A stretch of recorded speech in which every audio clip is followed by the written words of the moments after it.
সেই যে সাহারি করেছেন তখন থেকে ইফতার আগ পর্যন্ত আপনার দোয়া কবুল হয়। আপনি রমজানের রোজা অবস্থায় দোয়া কবুল হয়, সাহারিতে দোয়া কবুল হয়, দোয়া কবুলের সময়গুলো পাইছেন। কত বড় কপাল পড়া হলে আপনি হুজুরের টাকা দেবেন, হুজুর 200 টাকা দিয়েছে আপনি দোয়া করেন। আমরা অনেকে দোয়া করি না কেন? আমরা মনে করি দোয়া করতে অনেক মায়ের পেজ দিয়া বলা লাগে বোধহয়। হুজুররা কি কি কয়, উর্দুতে, ফার্সিতে, আরবিতে কি কি গায়, এগুলো গায়া টাইয়া সুট টুট দিয়া দোয়া টোয়া করা লাগে আল্লাহর কাছে, নাহলে তো আল্লাহ শুনে না।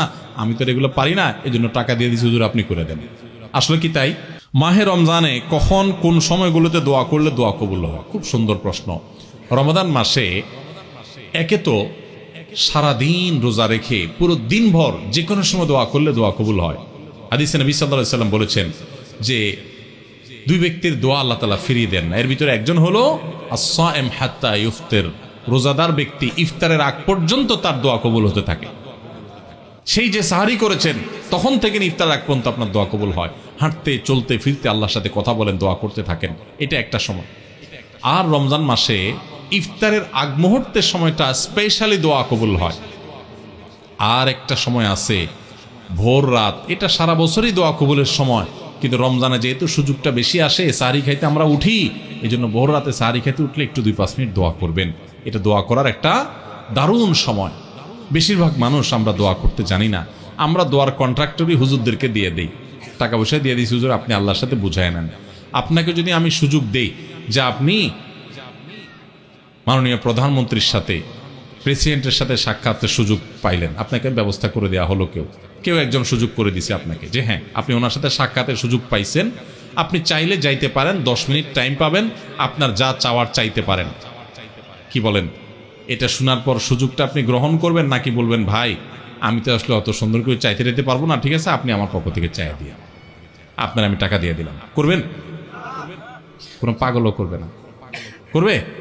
আর এই চান্স মানুষ হারায় নাকি? যা বলবো প্রধানমন্ত্রী আমার বাড়ি দরকার, গাড়ি দরকার, অমুক আমার দিকে চাইছে, চোখগুলো তুলে ফেলান, হান করেন, তান করেন, যত ধান্দা আছে সব নিয়ে আমরা 15 মিনিটে হাজির করতাম, ঠিক না ঠিক? এই যদি হয় দুনিয়ার আল্লাহর একজন বান্দা, তার ব্যাপারে আপনার ধারণা, তো আল্লাহ রাব্বুল আলামিনের কাছে দোয়া করার সুযোগ আপনি পাইছেন। আপনি রমজানের রোজা অবস্থায় দোয়া কবুল হয়, সাহারিতে দোয়া কবুল হয়, দোয়া কবুলের সময়গুলো পাইছেন। কত বড় কপাল পড়া হলে আপনি হুজুরের টাকা দেবেন, হুজুর 200 টাকা দিয়েছে আপনি দোয়া করে দেন। বুঝেন না আমার কথা? আল্লাহ আমাদেরকে দোয়ার গুরুত্ব বুঝার তৌফিক দান করেন।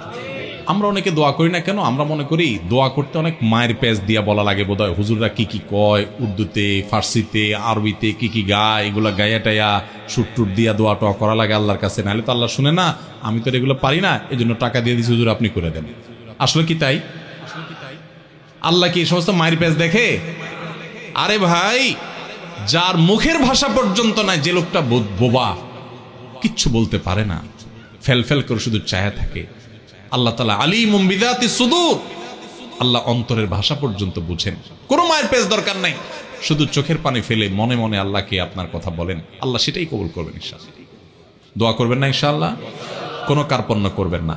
হুজুরদের কাছে দোয়া চান, হুজুরদেরকে দোয়া করায় টাকা দিতে হবে কেন? ছোট লোকই কেন? হুজুর মানুষ এমনি কিছু হাদিয়া দেন না, আবার দোয়ার কন্ট্রাক্টরে দিয়ে কেন দোয়া করাইতে হবে? আর নিজের দোয়া বেশিরভাগ ক্ষেত্রে নিজেই করার চেষ্টা করব, ঠিক আছে না ইনশাআল্লাহ?